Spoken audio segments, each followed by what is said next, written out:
Speaking with Confidence, a podcast dedicated to helping you unlock the power of effective public speaking. I'm Tim Newman, a recovering college professor turned communication coach, and I'm thrilled to guide you on the journey to becoming a powerful communicator. I want to thank each and every one of you for your support. It truly means the world to me. If you have questions or if you want something covered on the podcast, just send me a message. Please visit timnewmanspeaks.com to get your free ebook, The Top 21 Challenges for Public Speakers and How to Overcome Them. Today's guest is Chris Duprey. Chris is a former Army officer turned business leader and coach, dedicated to helping people uncover their untapped potential. His journey began in the 82nd Airborne, where he learned the power of listening, leadership, and guiding others to find their own solutions. After the military, he led teams in business, earning his graduate degree and shaping his approach through mentorship, mindfulness, and the power of great communication. Now a partner at the Question First Group, Chris helps leaders and sales teams have better conversations, build deeper connections, and create real breakthroughs. His mission is simple: to develop leaders who create other leaders. Outside of work, he's a musician, a devoted father, and someone who believes that with self-awareness and intentional communication, anyone can achieve extraordinary things. Chris, welcome to the show. It's always great to welcome a veteran and fellow 82nd Airborne member to the show. I really appreciate you coming on. Yeah, Tim, I'm excited to have this conversation. And again, like when you talk to somebody that knows what all the way means, it's a totally different thing, right? It really is. So, It really is. Yeah. Yeah. I say it to some people sometimes and they just kind of look at me and I said, no, just get out of the way. yeah. Please. I remember signing emails, ATW, exclamation point. Anyway. So, a couple things before we really get into it, one of the things I really loved about your information that you sent me is you're a devoted father, and anybody who puts that in their bio or introduction really touches my heart, because to me, there's nothing more important than family. Yeah. Yeah. So, I mean, my kids grew up sort of during COVID. Yeah. And by grew up, they're 15 and 11 today, right? And so as they went to school from home, Dad went to work from home. Right. And one of the craziest things that I saw is they listen, right? Like I'm in my home office and the kitchen's right there, like staircase over there. And when they get home from school, they're hanging out listening to the conversations that are happening. They're like part of it, and they get to see, what it takes to do some of the stuff. And so it's just such a cool, like, I feel like even though you work a ton in today's new world, like they're here with me and, getting to help them grow and develop as humans is just a very fun thing. It's so important for their development, and your kids are lucky to be in that position. My kids were lucky to be in the position that I was in. They grew up on college campuses and interacting with people, and that really kind of gives them a leg up or helps them stand out, because they feel so much more comfortable talking with and dealing with people outside of their age group, outside of their comfort zone, and they see how it works. So it's modeling that behavior is really going to benefit them in the long run. Yeah, 100% agree. 100% Do they see you playing music? Oh, yeah. I mean, so you want to talk about the two biggest fans of my band. Oh, okay. Now, my daughter's too cool now, but she loves a couple tunes. My son will sit there and sing every word of every song. Awesome. Yeah. So and my son is the younger one. He can play a little bit of guitar. He can play a little bit of drums. And so I mean, football's his thing right now, but he can also pick up a guitar and play Seven Nation Army and, But again, think about this from a developmental perspective. The more things that you can do, the more things that you have experience in, that helps up here, right? Oh, yeah. It helps in how we think. It helps in how we become critical thinkers, how we interact with different things that come our way. And by exercising different parts of our brain is what really makes us a more well-rounded individual. Oh, yeah. And, it's an interesting thing. My kids learned how to do their own laundry and cook. And I know that some parents that like, they don't do that. But for me, Right. it was, my kids can handle themselves.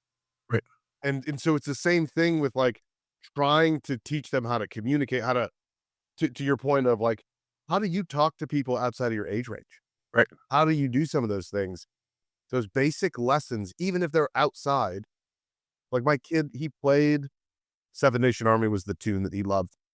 He took some guitar lessons for about 6 months, and he did a little recital where he played that up in Wow. front of 25 families, right? How about that?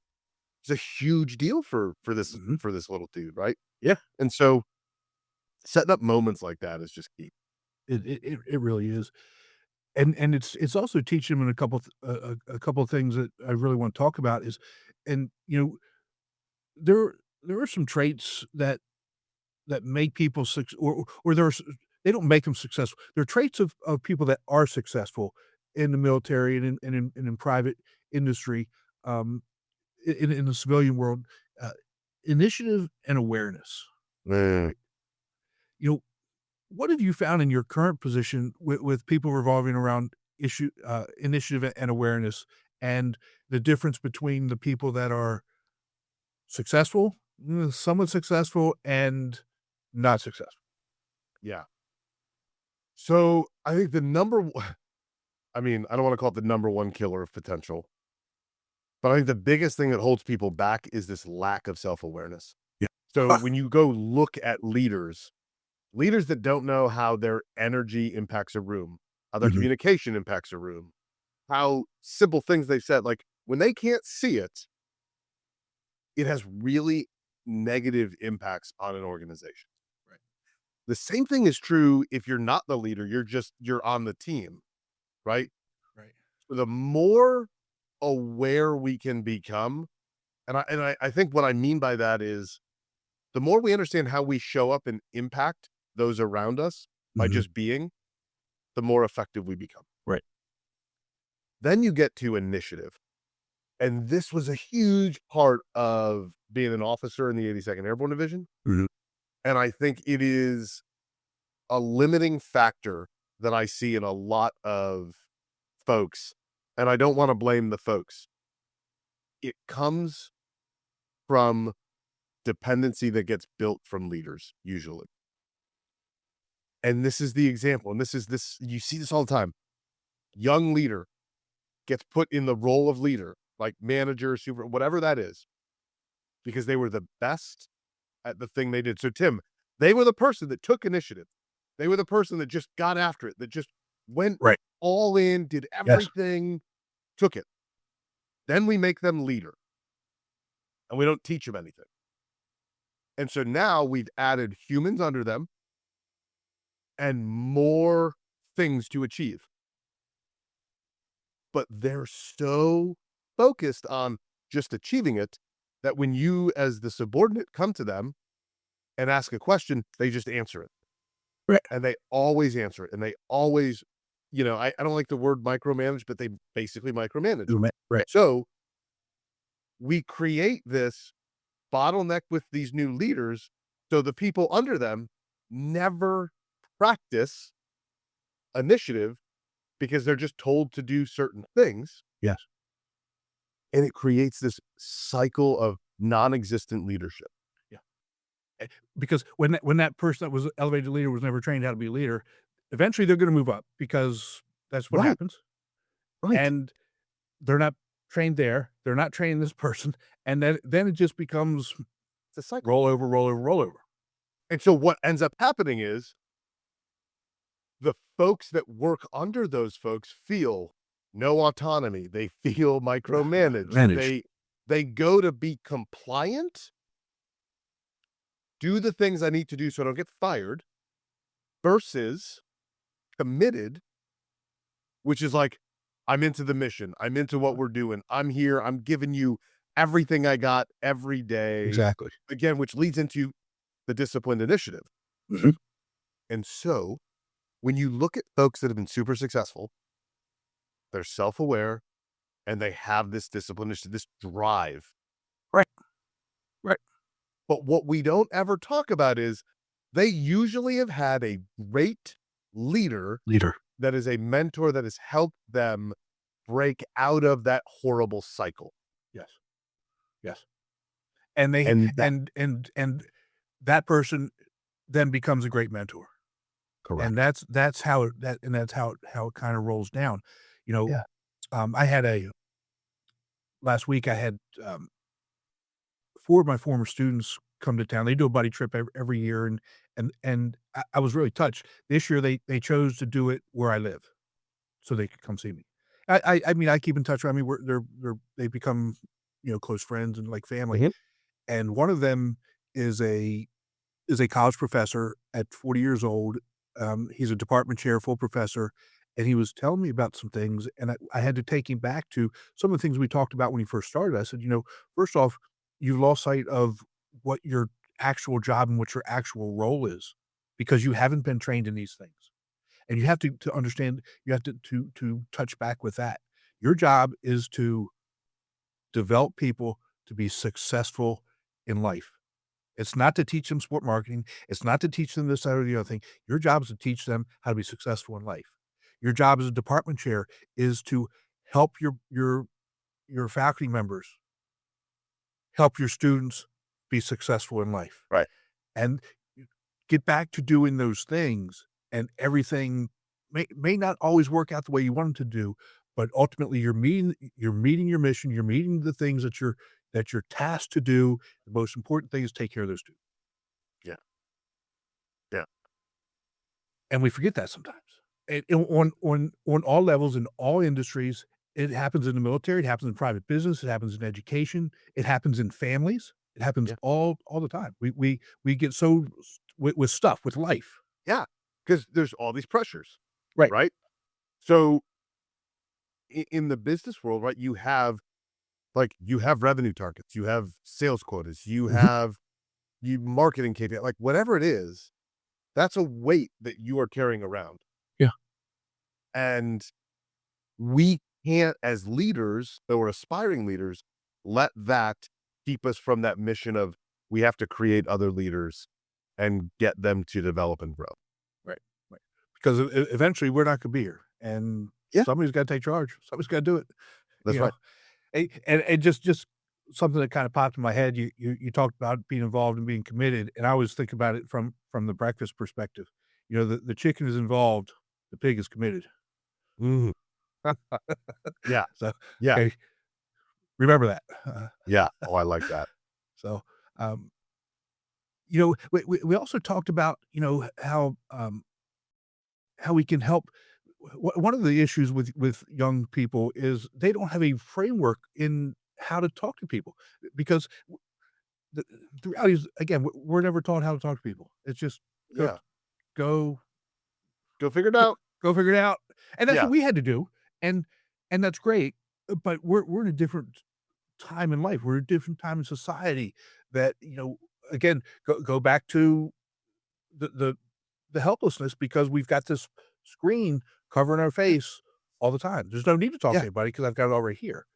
yeah. And so I think that this is where it all comes down to is because everything's so much faster today, because everything is just immediate, we think that we can keep that just text-based communication going. And the reality is, when you get to a certain level, you can't. Because I've never seen conflict get resolved or a breakthrough happen in an email Email. exchange or in Yes, a Slack exchange. exactly. That it doesn't happen. All Right. all those do is it creates more conflict, it creates more confusion, and here's Chris, let me just say this, there's a lot of things that aggravate me, but there's really nothing that aggravates me more than when people complain that things aren't being solved through an email. Pick up the daggum phone, call them. You can resolve this in 5 minutes. Yeah. Well, it's Get it's up, the out of your number chair, one. walk down the office. Yeah. When I was the COO at Impact, used to hear this all the time and be like, I'd see it in Slack and just go, why didn't you just call them or get on FaceTime or something like some sort of where we can see and hear each other if we're not in the same building, But it's become so, air quotes, easy, right? To just send a message. And I think it stems to what you were saying, Tim, is that we don't have a framework to go back to.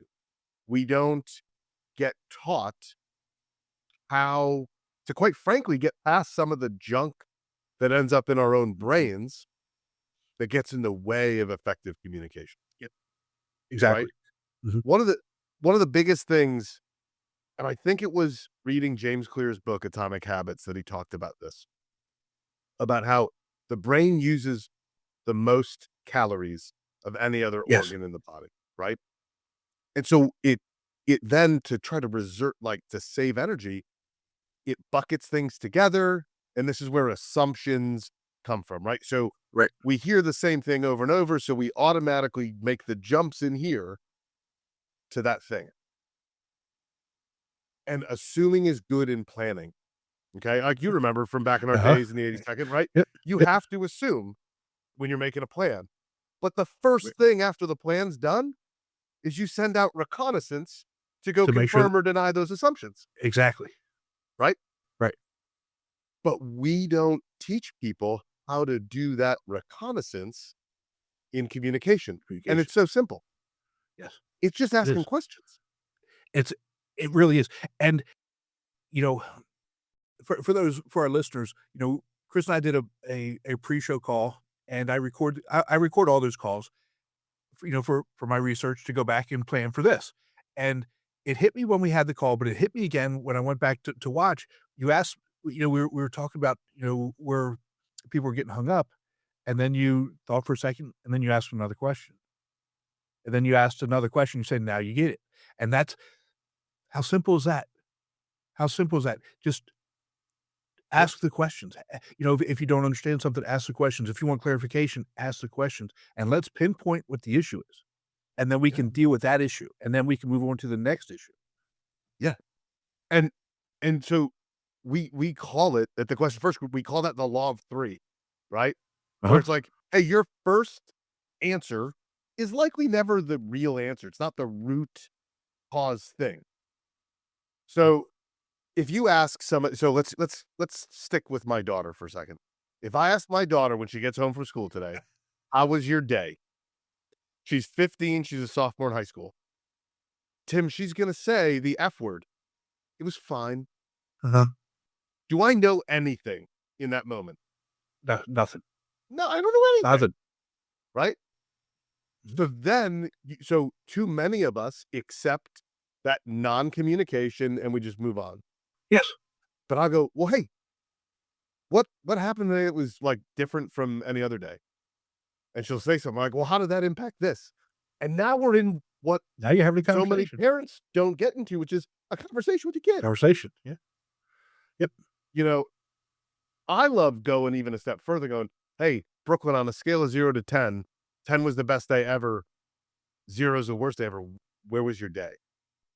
Because there's 1,000 things to unpack now. Yep. Absolutely. But we can do this with anything.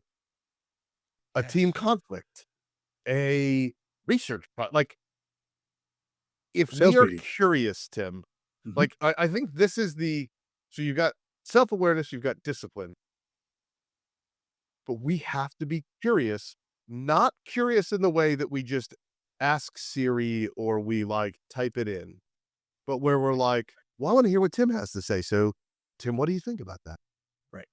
It can be that Exactly. simple. Yes. And just in that example or scenario, what is happening to Tim? He's thinking, wow, Chris wants my opinion. What? Nobody's really ever asked me my opinion before. Right. And what do people love to do, Tim? Talk about We love themselves. to talk about ourselves.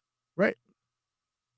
We do. When I meet young sales reps that don't ask questions, I'm like, gang, if you just ask them what their day-to-day looks like, they're gonna tell you. Yes. Like, Yeah. if you it's like Field of Dreams. And now I've dated the two of us. Uh-huh. It's a movie where if you build them, they will It is. come, right? And Kevin Costner builds a baseball field, and what is it, I don't know, it's like It's Black Sox.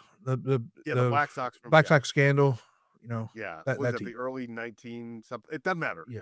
The Right. whole point is, if you build it, they will come. If you ask questions, people will answer them. Answer them. Yes. If you don't, Unless your wife asks you what you want for dinner, whatever. but you ready for the here's the deal, Tim, and it's not like that one's a hard one, but here's the one that we always joke about. Where do you want to go for dinner? And your partner says, I don't know. Here's the quick win. Yeah, but if you had to choose one place, what would it be? And people can almost always choose that one place because when we say, where do you want to go? It's broad. Right. Yeah, but if you have to just give me one choice, they're going to answer you. It's the craziest thing. It works. I use it with my partner all the time. That's awesome. I hope she doesn't listen to this and go, oh, that's the thing. But that's what you've been doing all these years. Huh? Okay. Now I got it. There you go. Yep. That's awesome. So, let's talk about the graph from Radical Candor that we went over, because I think that number one, that's going to help simplify it for our audience. And then we can start to really kind of look at, wow, this is what happens. And this is where I don't want to be. Yeah. And this is where I really want to get to. Yeah. So before I share it, let me give you a quick rundown here. So when the partners of the Question First group got together, we were going to film our first course. And we're like, hey, we were all huge fans of Kim Scott's work, Radical Candor. We love teaching it. It's the simplest framework because of this graphic that she has. And so we drew the baseline graphic, which was just a north-south arrow and an east-west arrow, right? And we said, what is our version of this? And so that's what we're going to go through. We call it the Pathfinder's compass. Okay. And you can use it to assess any leadership situation, any communication that you go through. So let's start at the base model of this. So you've got the north-south arrow. This is who is the beneficiary of the conversation? Is it our audience or is it ourselves? Then we have the east-west. And now this is the spectrum of curiosity, right? Are we asking questions or are we telling? And so take a moment and draw that. And the reason that I say that that's what we have to do, Tim, is that gives us this blank canvas to go, okay, if I were to assess my conversations in the last month, here's where I generally fall. Well, they're really about me getting my needs met, and I really just tell people what I need. So I'm in that bottom left quadrant. Okay. So go think through that. Now let's look at what those actually are. And as we go through them, I'll build out the whole thing. So we have here in the bottom, so where the intended beneficiary is ourselves, and we're primarily telling, this is the command and control style that we call the dictator. So think of early Steve Jobs at Apple.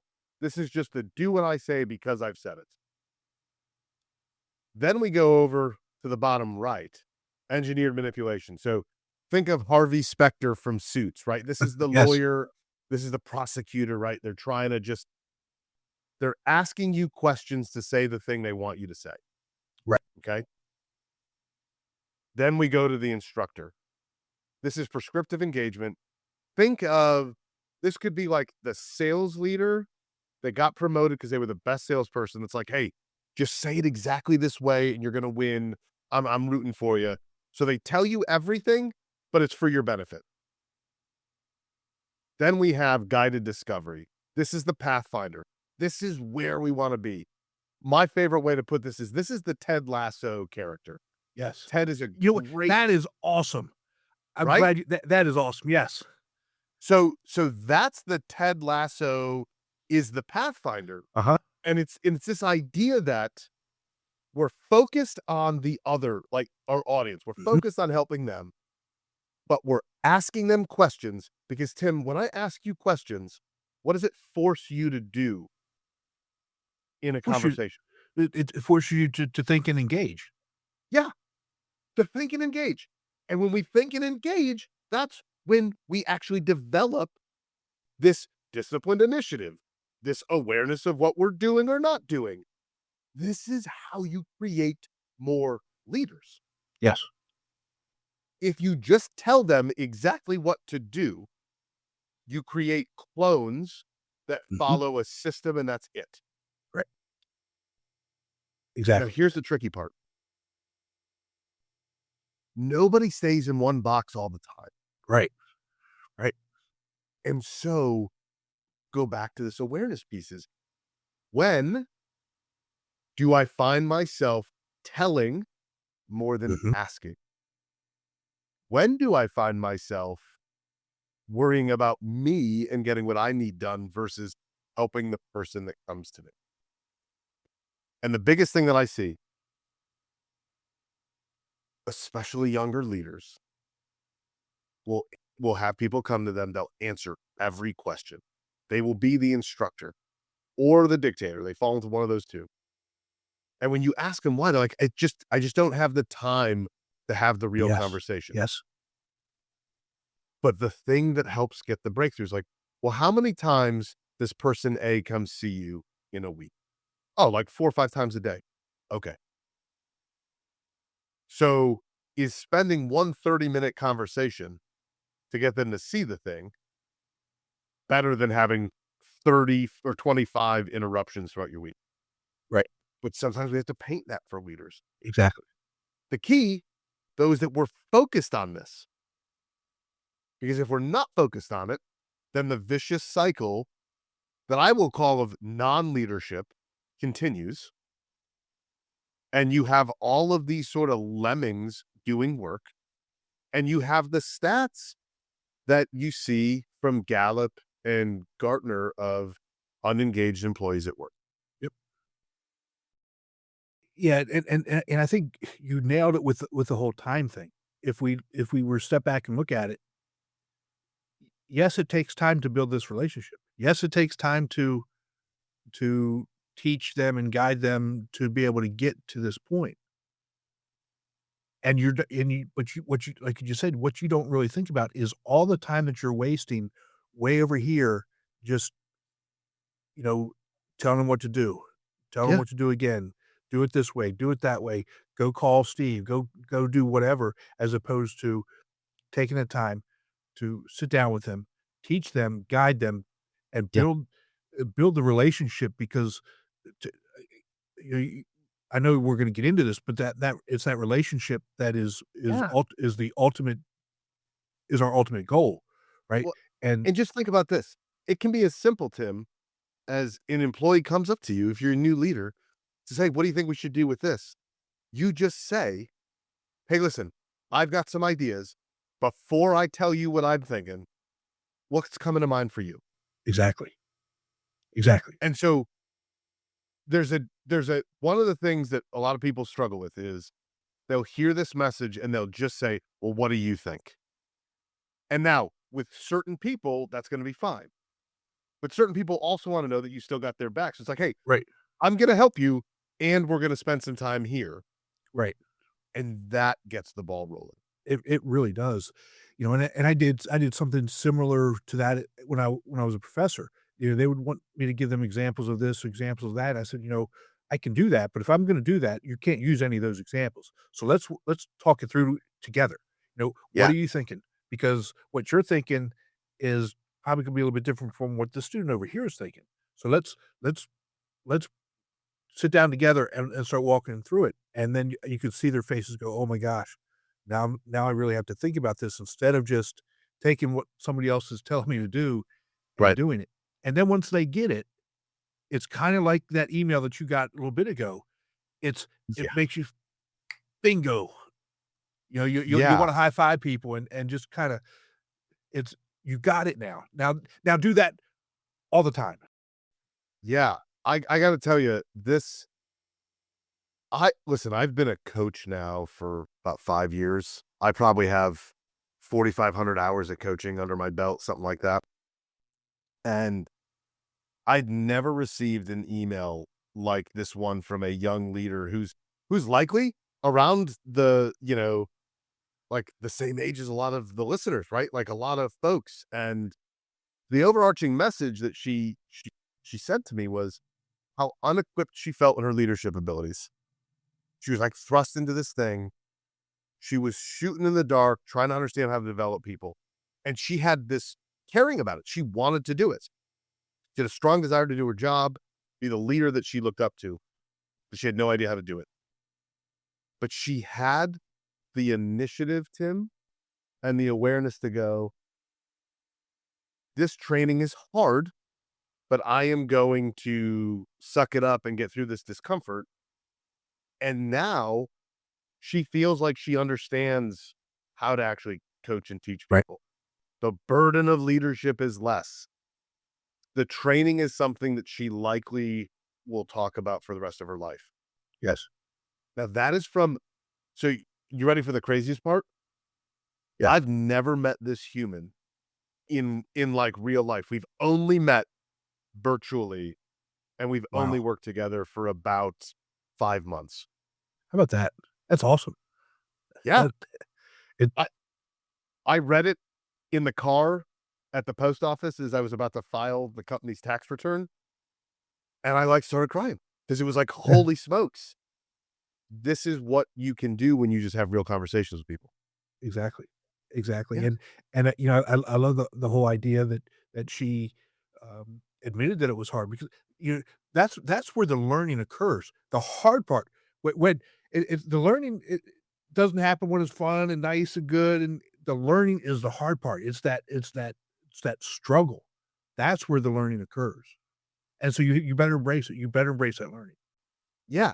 It's the I had this old sales coach whom I love, guy named Jack Garrell, and he used to talk about the different like, the cycle of learning.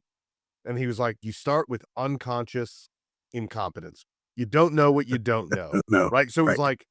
like, think about your kid learning how to ride a bike. They have no clue when they start. Then you get to conscious incompetence. So you know what you're supposed to do, but even with the training wheels, it's like really tough. Then do you remember when you took the training wheels off your kid's bike? Oh, yeah. And so Yeah. this is when they get to conscious competence. So they had to think about everything they were doing. And I remember my son started going and he couldn't turn because he was so focused on stay balanced, keep pedaling. And I just watched him go right down the driveway and then right into the road. And granted, we live on a cul-de-sac, so it was fine, but he didn't know because he was so stuck in it. That's the hardest part, right? Right. Then you get to unconscious competence, where my kid just jumps on a bike. He's not thinking about anything and he's off and running. That's how we basically learn everything, right? Exactly. It is. It is. And the hardest part is that getting past the hump of knowing what right looks like and being like you're constantly thinking about what does right look like, so how do I do it Mhm. until it gets ingrained. And I believe that that is where this young woman is now of it was really hard to get, really hard to get, really hard to get, and then she got it. That's awesome. It's good And for now her. it's second nature, right? Yeah. But this can be true. Like this is the thing is that I love her to death, and I don't think that she's super special. She just did the work Right. to become the leader she wanted to be. So anybody listening can learn how to lean into how do we put our focus on others and be super curious. Mhm. And like, hopefully you're lucky enough that your organization invests in leader development Yes. around this stuff. Right, and again, that's also a big key. When we talk about a number of different things. Number one, you as an individual need to know who you are, what your values are, and so when you go and you interview with a company, you need to know that already, and you need to have an idea of what does that company value, um, in terms of, their employees and how they're going to help them because I truly believe it's our responsibility to to to be leaders. Yeah. I don't want somebody I mean, to not ever develop and just stay in one position all the time. I would much rather have somebody come in and develop and move up, or you say, "You know what? There's as much as I love it here and as much as you're helping me, the next position for me is in another company." I would much rather Yeah. have that person, because, that not only do they value what we did for them and what we would continue doing for them, but they're ambitious and they wanna get better themselves, period. Yeah. And they may eventually even come back to us. And I find that working with a lot of small to medium-sized businesses, they really want to invest in their people. Yeah. And I think even in the bigger organizations, that's still a piece. The big mission that I'm on is getting both large and small companies to understand that the problem we have is a lack of real leadership training. Yeah. Like It is. a workshop on how to do one thing of like that isn't enough. Like, I mean, I remember being in the 82nd, the amount of times that we jumped to just and all the practice and rehearsals that went into every jump. Everything, yes. The amount of time you spent on the rifle range. Like, you could insert anything, a Right. flippant parade, right? Yes. A Oh change of my god. command ceremony. Yes. Oh, that was a whole week's worth of practice, right? Mhm. But that's what it takes to get to these points. And Right. so if we think a annual retreat where we have a speaker come in and talk to us about the book they wrote, that's not enough, No. That's right? It's that's just not. that's some time off that people aren't paying attention to, that they're aggravated, that they're not getting things done that they wanna get done, and it may touch a few people, but you Yeah. they completely missed the boat. Yeah. And so when you get into real leadership development and coaching and training, you get leaders together, you get young and Yeah. seasoned and all this stuff, and you have real conversations. I was with a company yesterday, it's a leadership team, and we talked about what are all the issues. And I'm just looking at I'm happen to be looking at the piece of paper. It's like it's over 15 things that they all had about how they communicate about all these different things. And it was like, y'all have this gift. Like the two owners were in the room and they're like participating. It's like, we're actually going to go get to solve that stuff. Yeah. And most of it's because y'all don't know how to communicate with each other. And that's the thing. So when I think about, my daughter's going to be in college in a couple of years. A couple of years after that, she'll go into the workforce. She's 100% going to have to learn how to communicate correctly. And by correctly, I just mean, just be curious. Curious. Stop assuming. Lean into asking questions and let's get that to be the norm.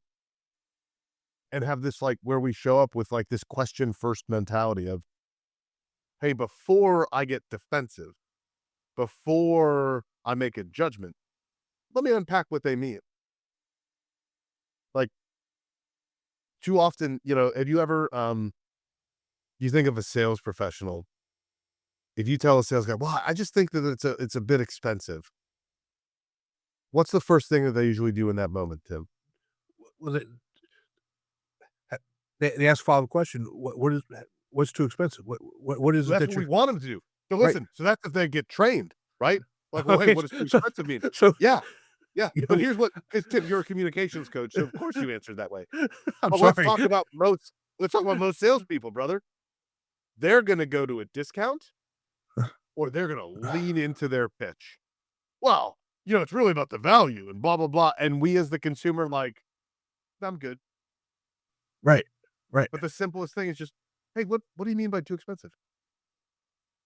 Because too expensive for person A might be completely different than for person B. Exactly. Right, And all we have to do is ask the questions. And that's how we get there. right, right. I'm sorry. That's just yeah. That's what I mean, but you're absolutely right. And and and here's the thing, when you start doing that, that doesn't just carry over into your professional life, right? Oh, That carries over into everything. yeah.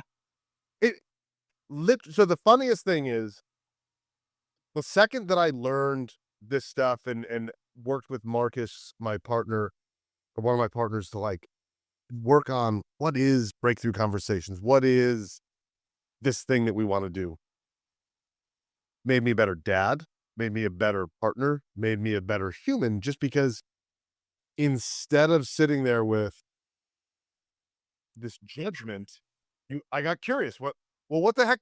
Well, what does that mean? Right. Now, there's lots of things when you start getting curious, you like are open to more things. Right. And I fundamentally believe that that is just a better thing than being closed off. Absolutely. It's 100% better thing to Yeah. be. Yeah. It's like the idea of if you have no food allergies, right? Mhm. But I learned that this happened over the last like 2 years.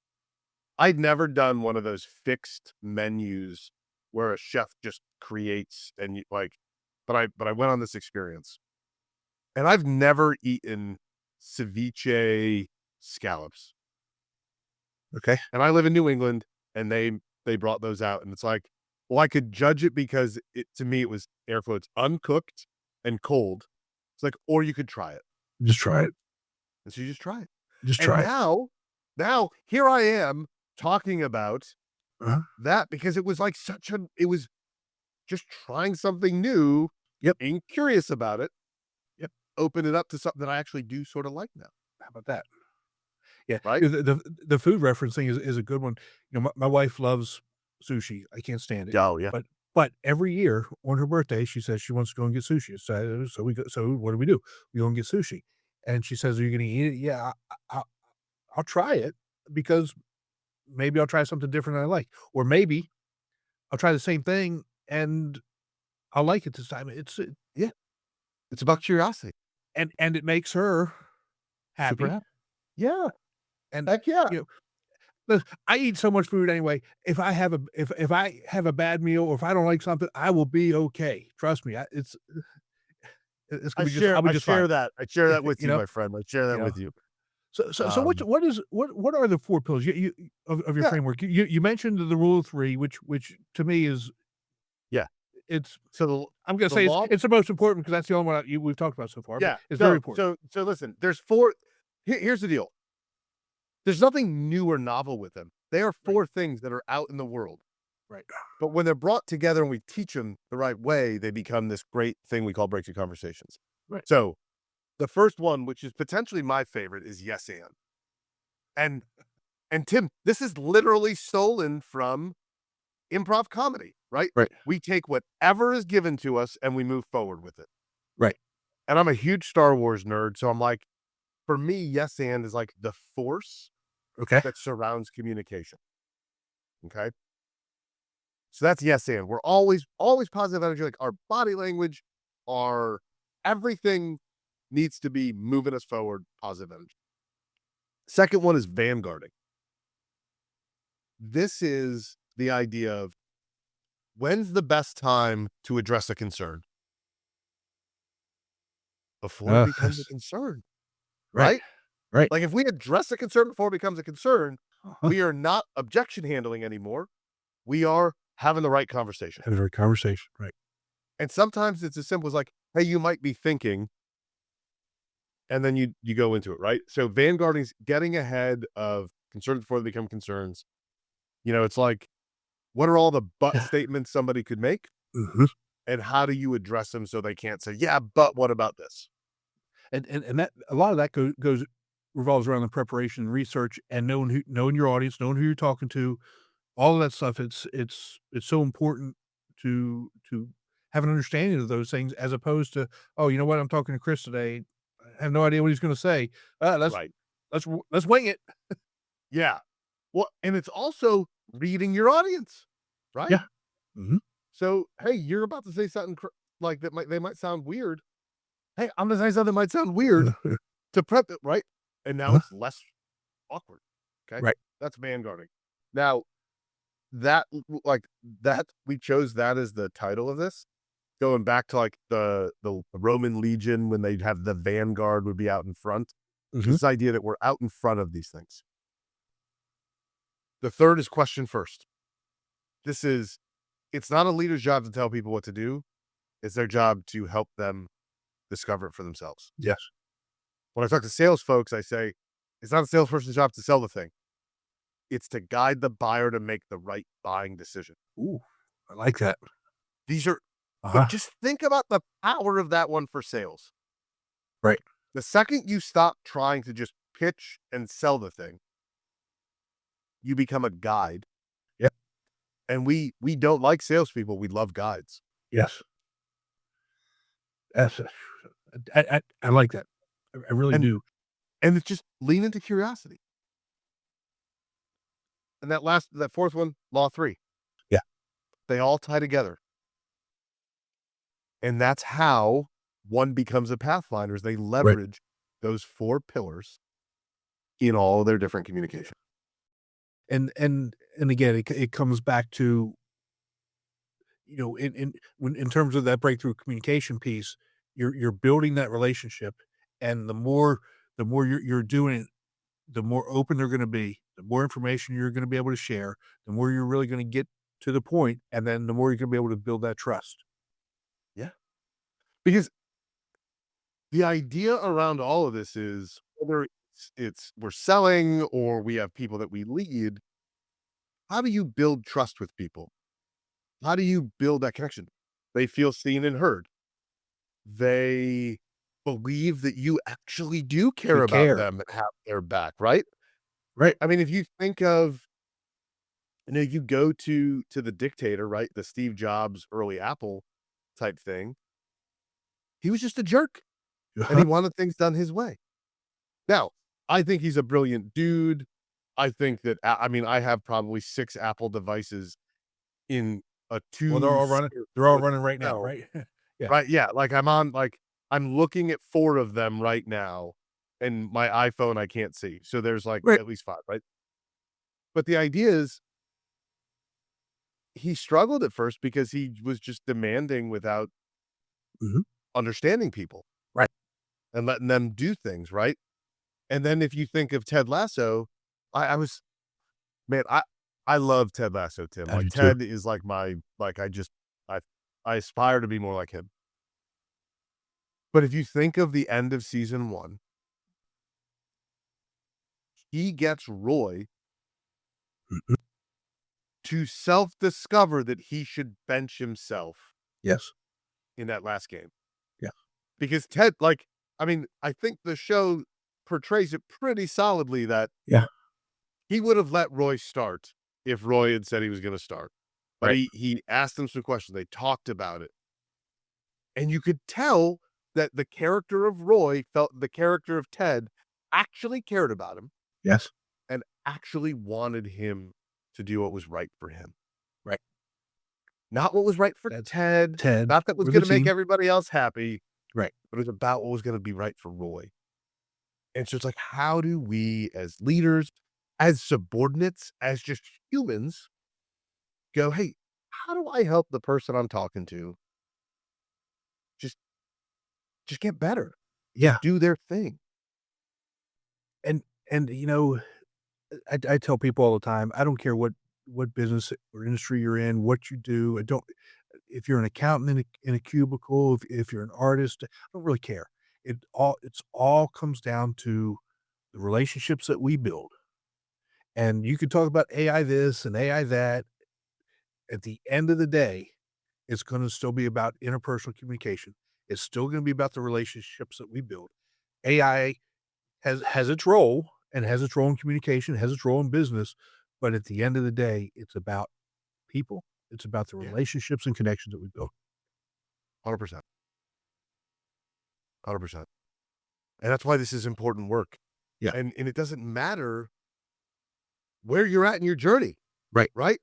You could be in a position, a business owner, CEO, whatever. You could be high school student. These things apply. And the second that we realize, hey, I'm not as good a communicator as I thought I was, and you start working on it, your life will change. Your life will change. And it's a skill like anything else. It's, Like, so one leadership class where some guy comes in and talks about his book is not real leadership No. change. Taking a class in high school or taking a class in college, that's not, you know, You got to practice it. so yeah, you have to go out and do it. You have to do it. Yeah. And you have to get better at it. You have to seek out the help. And again, remember that frustration, that's the learning. Yeah. Embrace it Oh, and get over it. Chris, thank you so much. Where can people find you to work with you? yeah. So on LinkedIn, Chris Duprey, bald bearded gentleman. Right. Or you can go to questionfirstgroup.com and you can find us there. What if they want to see your band play?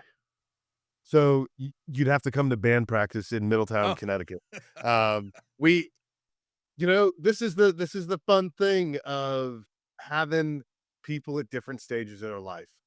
My kids are old enough to be home alone. Mm-hmm. 2 of my bandmates have really young kids. Oh, So we've okay. not gotten out yet. We are going to record soon. And when we record, I will make sure that there are links on LinkedIn to where the music is. That's awesome. That's awesome. And you know what? One of my favorite movies.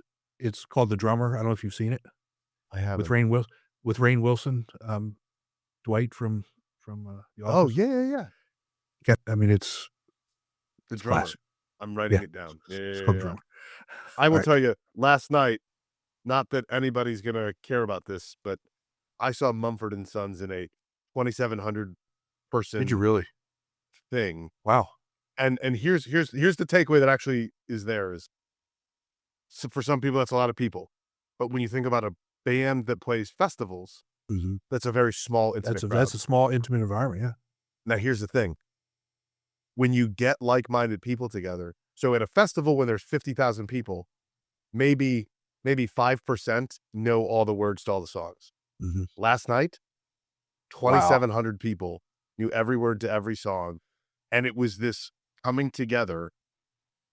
And you could see, like, the piece about connection, like, you could see them on stage looking at us in the crowd and being overwhelmed by the connection that was there.